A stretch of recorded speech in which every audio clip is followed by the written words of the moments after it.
And I said before, he spent more time in Mountain, Maryland than any governor I'm worked with over the years, other than maybe Governor Schaefer, and Governor Schaefer served 8 years. So I'm looking forward to see how many times he comes out there when he starts on his 8th year, which starts with the next. So I want to introduce the present governor, sorry Rich, and the future governor, and our friend, Governor Larry Hogan.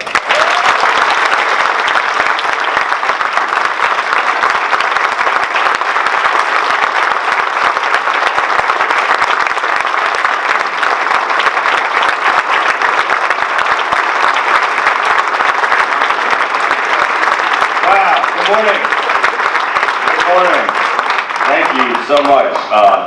You never know what Senator Edwards is going to say. I think I got off easy that time, but he usually has some pretty funny things to say. But thank you, George. Thank you for that introduction, and thank you for all your many years of service and all the great work that you do representing your region.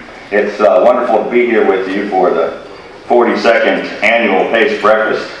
I want to thank Senator Edwards for all he's done for so many years, and also say thanks to Delegate Wendell Beisel, Mike McKay, and Jason Buckle, who are right up here. They do a great job representing your area here in Annapolis.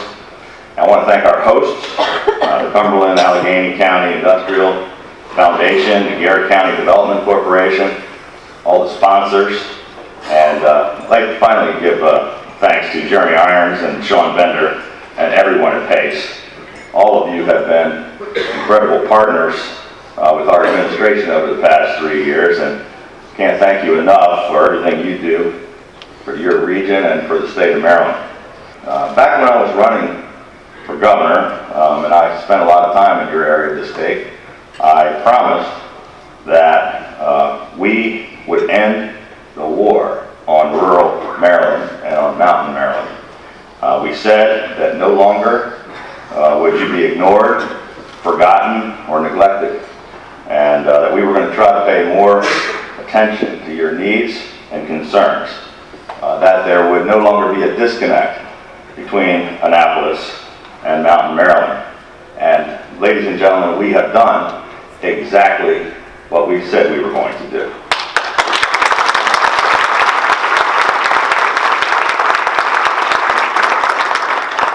In Allegheny and Garrett County, you now have a voice in Annapolis, a seat at the table, and an administration that is working and fighting on your behalf each and every day.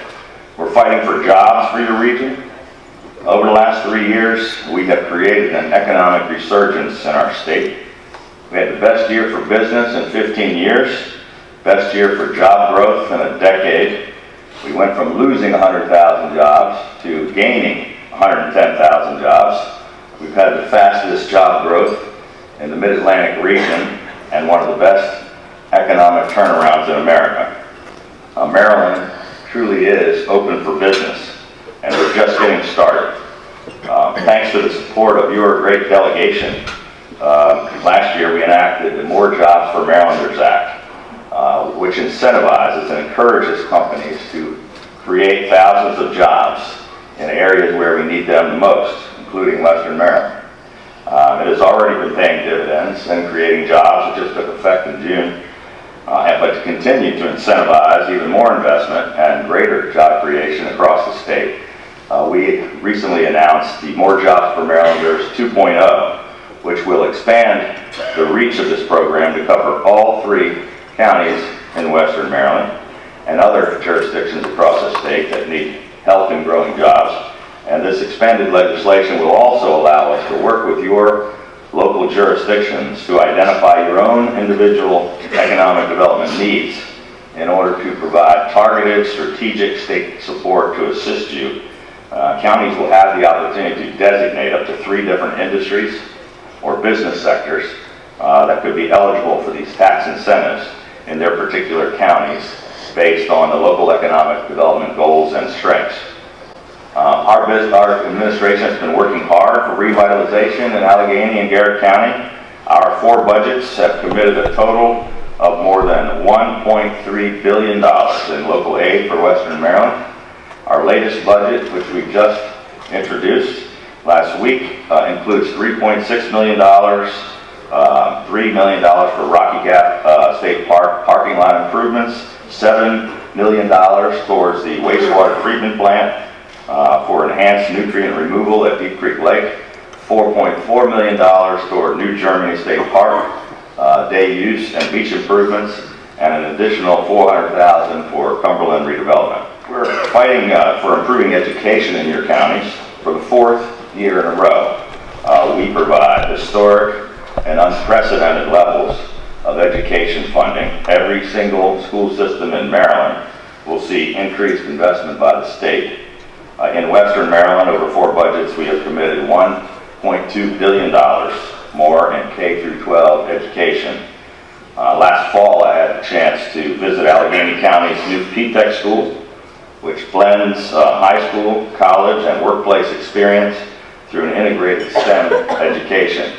The innovative P-Tech model ensures that graduates will be first in line for skilled jobs and that our state's biggest employers will have a steady pipeline for the next generation of skilled professionals. I want to thank Senator Edwards and the District 1 delegation for their strong advocacy of the new Garrett Community College Arts Center, which I have committed to funding. And our FY 2019 budget includes $2 million for Frostburg State University's Education and Health Sciences building, in addition to $300,000 this year to establish a new Office of Economic Development at Frostburg University to capitalize on the research of their institution and partner with local businesses in an effort to grow the Western Maryland economy. We're fighting to improve transportation throughout Western Maryland with $360 million in transportation projects throughout the region, including an additional $60 million in Allegheny County and $100 million more in Garrett County. We're fixing roads and bridges in every single corner of the region. In Allegheny County, we completed the $4.5 million project to replace the Barrel Mill Road Bridge on Maryland 47 over North Branch, just north of Maryland 36. We're also investing $6.1 million to replace this structurally deficient Mount Savage Road Bridge on Maryland 36 over Jennings Run. $6 million to rehabilitate the bridge over I-68 over Willowbrook Road. In Garrett County, we completed construction on the $1.4 million project to fix the US 50 bridge over the Allegheny River, which opened traffic in the fall. And we're moving forward with $65 million worth of upgrades to US 219 north of I-68 to Old Salisbury Road. We're providing $7.8 million in highway user revenue funding for Allegheny County and $5.4 million for Garrett County so that they can do some local road improvements.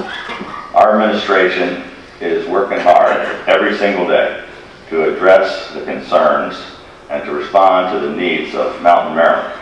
Our latest budget fully funds the Rural Maryland Prosperity Investment Fund as well as the Tri-County Councils. And now we need to work together to ensure that the legislature does not divert any of this critical funding. Last year, PACE requested an update to the Maryland Pilot Program. Working with Senator Edwards and the Maryland Department of Natural Resources, I'm pleased to say that it is now being implemented, that it is funded in this year's budget. You also requested that the state continue to support the use of natural resources in an environmentally sound manner, which is why I was pleased to sign an executive order to create the Maryland Outdoor Recreation Economy, or the MORE Commission. I recently visited the Western Correctional Institute to announce that our administration would introduce legislation to include correctional officers in the Hometown Heroes Act and make correctional officers' retirement income exempt from taxation. We also finalized a contract with them, which includes bonuses and gives them and all other state employees a 2% raise.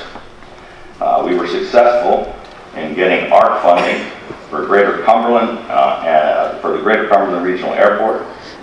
to conduct a feasibility study for the Autonomous Technology Center.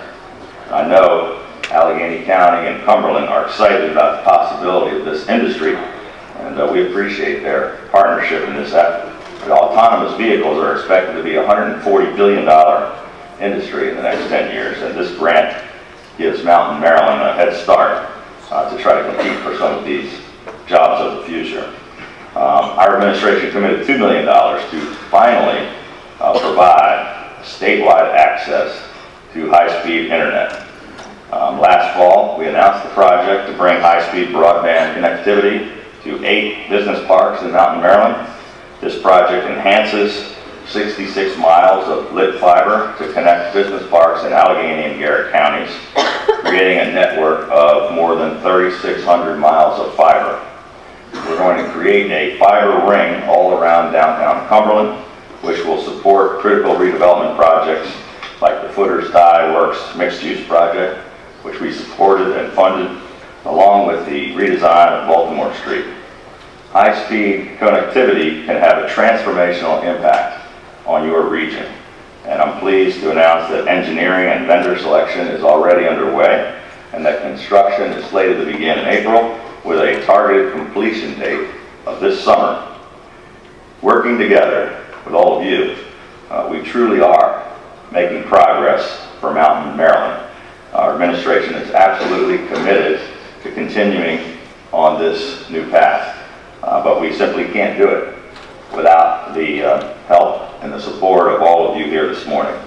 So thank you again for your continued contributions to your region and to the state of Maryland.